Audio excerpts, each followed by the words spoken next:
Introducing YouTube memberships, a fun way to support the channel while getting some exclusive perks. Click the join button to become a member now and get benefits like badges next to your name on videos, behind-the-scenes photos, advantages during the live trivia game, discounts on merchandise, private one-on-one video chats, the ability to request future video topics, and exclusive 8 to 10 minute videos on the history of the NFL. And now, on with our feature presentation. Robert Griffin III on opening day of the 2012 season, when he stunned New Orleans by posting a passer rating of roughly 140 and throwing 2 touchdowns and no interceptions. Billy Sims on opening day of the 1980 season, when against the defending NFC champion Los Angeles Rams, he led the Detroit Lions to a victory by running for 153 yards and 3 touchdowns. Blair Walsh on opening day of the 2012 season, when he kicked the Minnesota Vikings to a victory against the Jacksonville Jaguars by going 4 for 4, including the game-tying 55-yard field goal with no time left in regulation, and the game-winning 38-yard field goal in overtime. Kareem Hunt on opening day of the 2017 season, when against the defending Super Bowl champion New England Patriots, he stunned the crowd by picking up 246 yards from scrimmage and 3 touchdowns in a 42-27 victory. All of these games came from rookies playing their first game ever in the NFL. All of these games were incredible first impressions and amazing introductions into the league. Today's story? Yeah, it's not one of those. In fact, it's on the exact opposite of the spectrum. Again, first impressions mean a ton. Whether that's a good thing or not, or whether that's fair, is up to you. But if you have a great start, people are going to be on your side and are going to give you a heck of a lot more leash than if you have a disastrous start. And whereas on one side, you have the RG3s and the Hunts and the Walshes, on the other side, you have, well, whatever the heck this game was. If you can think of a debut and a welcome to the NFL game worse than this one, I'd love to hear it. Because this is just about the worst possible way for any player to start a career. Literally, everything he did was wrong. Nothing went right. It was one of those weekends that showed Murphy's Law in action. Because this man that you've been watching this whole time is wide receiver James Pruitt. And to open up his career, he, alongside the rest of the Miami Dolphins, took on the San Diego Chargers in Week 1 of the 1986 season. And nearly 40 years later, this game was definitely one for the record books, but for all the wrong reasons. Because this is the story behind what has to be the worst debut in the history of the Miami Dolphins, and quite possibly, and I do not say that lightly, the entire history of the National Football League. Before I talk about the actual game in question, we need some context to understand just who James Pruitt was, and why the Dolphins were high on him in the first place, or at the very least, before whatever the heck transpired. Entering the 1986 season, the Dolphins were looking to bolster up their wide receivers. Yes, Nat Moore was a very good receiver for the team for a very long period of time, even leading the NFL in touchdowns in 1977, and being named an AP First Team All-Pro and a Pro Bowler that season. But he was starting a good chunk of the games in 1985, and he was going to be 35 years old heading into the 1986 season. He didn't have a lot left in the tank, so if the Dolphins could find someone that could potentially be a replacement in the draft, while at the same time could provide value on special teams in the return game, that would be a massive plus, especially since it had been 4 years since the team even so much as drafted a wide receiver in the first 5 rounds, when you're not just throwing darts at the draft board. With that, they chose the man that you've been watching this whole time, a wideout out of Cal State Fullerton by the name of James Pruitt. No, Cal State Fullerton does not have a football team anymore, but they did back in the 80s, and when they did, man, was James Pruitt a force to be reckoned with anytime he had the ball in his hands. He was a home run hitter, as in his final season with the Titans in 1985, he had 6 receiving touchdowns on a whopping 22.2 yards per catch.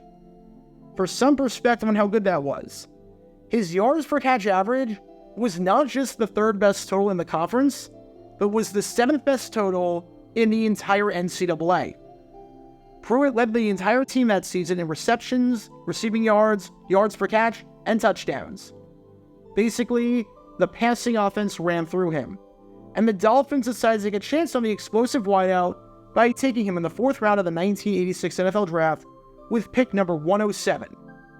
Head coach Don Shula flat out loved the man, especially because he was a 6'3" receiver with a nasty 35-inch vertical, which gave star quarterback Dan Marino, in theory, a guy for the first time in his career that he could just throw the ball up to and he would come down with it, which is scary because Marino was already the best quarterback in football. Said Shula, "We've got a couple of little guys who can jump. Now, we've got a big guy who can jump."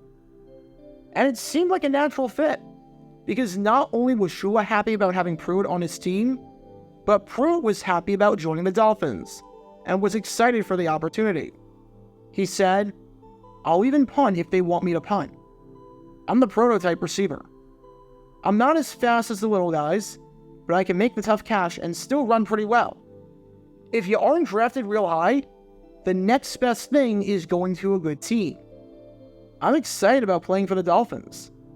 Any receiver that's going to play with Dan Marino and the Marks brothers and Mark Clayton and Mark Duper has to be excited. What else can you say?" Yes, the comment about him being the prototype wide receiver got him a lot of flack for sure, especially from other veterans on the team. And even after a somewhat tumultuous offseason, including a sprained ankle keeping him out of rookie minicamp, and the New Jersey Generals of the USFL trying to sign him, even though, as we would later find out, there would be no more USFL after the 1985 season, everything seemed to be full speed ahead, and a lot of people thought he was going to make an impact right off the bat. In fact, one publication even predicted that he would be the best rookie in the AFC. That is a bold prediction, especially since he was chosen 107th. So there were about 50 other rookies in the AFC drafted above him. But that's what the hype was like. A tall player built like the prototypical wide receiver, getting to catch passes from Dan Marino. It made sense. The hype was growing, especially after a solid preseason, including a game against the Buccaneers, when he caught 3 passes for 72 yards in the first half. The hype was now real. And then, the opening weekend happened, and everything fell apart. It's September 7th, 1986. It's opening day of a brand new NFL season, and we have a battle on our hands in San Diego over at Jack Murphy Stadium between the Miami Dolphins and the San Diego Chargers. It's a battle of the Dans between Dan Marino and Dan Fouts, 2 future Hall of Fame quarterbacks, and it is projected to be an amazing game.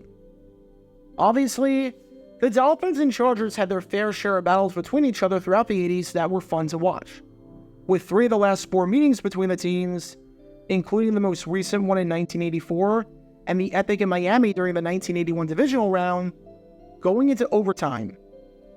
Dolphins-Chargers was becoming one of the top non-divisional rivalries in football because of how many times the teams met in a significant situation, because of how good the teams were, and because of how good the games themselves were. And with NBC getting the doubleheader for week 1 of the season, a good portion of the country was getting this Dolphins-Chargers game. Safe to say, it's a pretty big stage. Try not to screw up. Well, we didn't even have to wait for a kickoff for James Pruitt to screw up.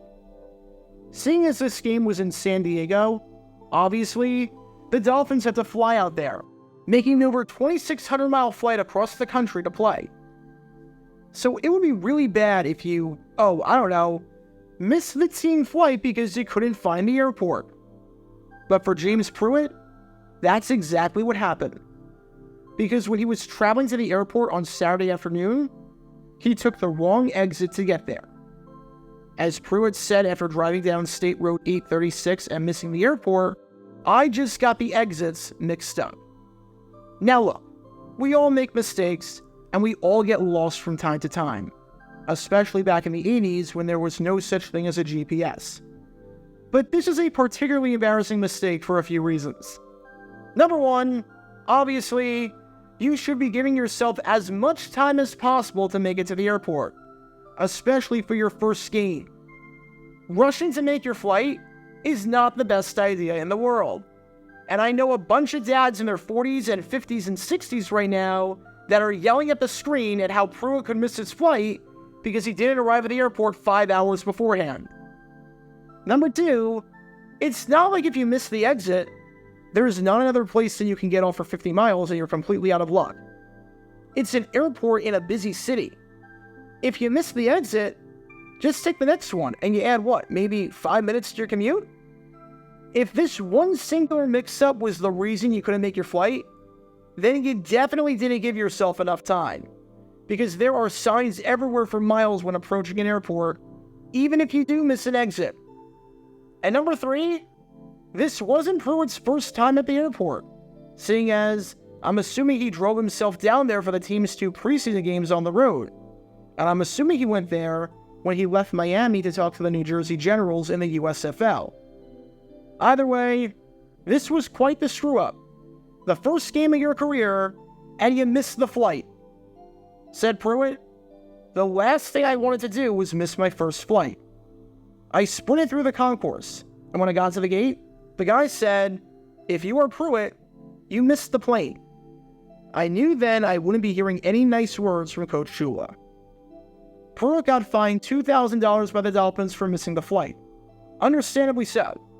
So his wallet was definitely a lot lighter after the incident. And this isn't even counting the money it took him to book a last-minute flight out of pocket to get to San Diego and arrive and join the team, albeit 5 hours late, joining the team at 9:15, after missing not just the flight, but the special teams meeting, the offensive unit meeting, and the team meal.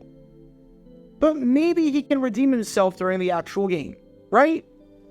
All will be forgiven if you show up on the field and just dominate and show why you are, in fact, the prototype wide receiver. Especially since Shula easily could have suspended you and opted not to. There was still time to redeem yourself. Well, let's see what you got. 26-14 right now. 1st and 10 at the 47. And here's Marino, and it's dropped by number 82, James Pruitt. We talked about Pruitt and his fine play in preseason, and Don Shula looks out and says, boy, oh boy, what was that? Why didn't we catch it? Why didn't we make it happen? Over the middle, dropped by number 82, Pruitt. Pruitt's not had a good couple of days. As you said, he missed the plane, took the wrong freeway yesterday, and hasn't been able to get on track today. Oh, brother, this guy stinks! Yeah, he kind of stunk. Move over, Canarius Stoney. James Pruitt is giving you some competition. Because despite the fact that Pruitt was targeted 3 times, with 2 of those throws being on the money, he finished the game with no catches. Not only did Pruitt drop 2 passes, but the drop at the end of the first half probably would have been a touchdown if he caught the ball. At the time of the drop, the Dolphins were down 26-14. Catch that ball, and you go into the halftime breakdown 26-21, which is pretty doable. Instead, man, that is a punch to the gut to drop the pass like that. So far, we've got a player who missed the team flight, had no catches, and then dropped 2 passes, with one of them being a touchdown. But maybe the Dolphins were able to win this game, right? Maybe this could just be water under the bridge and forgotten about if he was at least able to experience a win. Except for the fact that the Dolphins got absolutely blown out. Because when the final whistle sounded, the Chargers emerged from this one victorious, winning it 50-28, in a game that just became a runaway in the second half, seeing as the Dolphins put the backups in after falling behind 50-21. It was an absolutely embarrassing defeat, and was the most points the Dolphins allowed in a game since their inaugural season all the way back in 1966, when they lost the game 58-24 against the Buffalo Bills. That's when you know. And obviously, look, Pruitt wasn't the main reason the Dolphins lost this game. When you lose by 22 points, so a 4-possession contest under the scoring rules back in 1986, unless you've got a quarterback throwing 5 pick sixes or something ridiculous like that, one player isn't the reason you lost the game. No one played well on this day. But that touchdown, oh man, that drop touchdown might have at least given them a fighting shot in the second half. This was not a good debut at all. Which raises the question, can it possibly get worse? Amazingly enough, it can. Because what happens at the end of the first half and at the end of the game? You go into the locker room. You join your team in the locker room to listen to what the coach has to say and to cool off. But apparently, I don't know how, seeing as he's played football for a long time, James Pruitt didn't get the memo. At halftime, Pruitt was the last player to enter the locker room. How you arrived late to not just the airport, but to the locker room as well, I had no clue. But it was noticeable enough that coaches and reporters commented on it. And if that wasn't bad enough, after the game, Pruitt was not in the locker room with his teammates, but rather was in the stands mingling with fans. And I don't mean that he was saying hi to a college buddy for a few seconds or anything like that, and then he just joined the team afterwards. I meant that he was having long conversations with fans after the embarrassing defeat. How long were the conversations? They were so long that the team noticed that Pruitt wasn't in the locker room after the game, and they had to send a coach to come get him and drag him into the locker room. You would think he would learn his lesson after the first offense, but apparently not. Said Pruitt after the game on This Weekend from Hell, in what has to be the understatement of the century, it wasn't my weekend. You think? Yep. Losing a game by 4 possessions, dropping every pass thrown your way, including a touchdown, getting fined $2,000, having to pay out of pocket for a flight, missing the team flight, missing the team meetings, missing the team meal, and then having to get dragged into the locker room twice. That is an easy way to get into the doghouse and make just about the worst first impression imaginable. Now, to Pruitt's credit, he did come back from this. It would have been very easy and, quite frankly, understandable for the Dolphins to cut bait with him after this entire fiasco. But they did not. They gave him a second chance. And the following week against the Indianapolis Colts, he scored a punt return touchdown. And the week after that against the New York Jets in that iconic 51-45 shootout, he scored a receiving touchdown. So again, he did bounce back from this to some extent.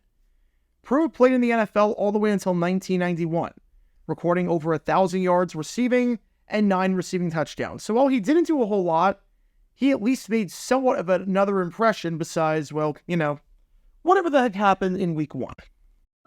Of all the first impressions to make, James Pruitt had just about the worst one possible. Again, if you can think of a worse one, I would love to hear it, because it is tough to do a heck of a lot worse than this.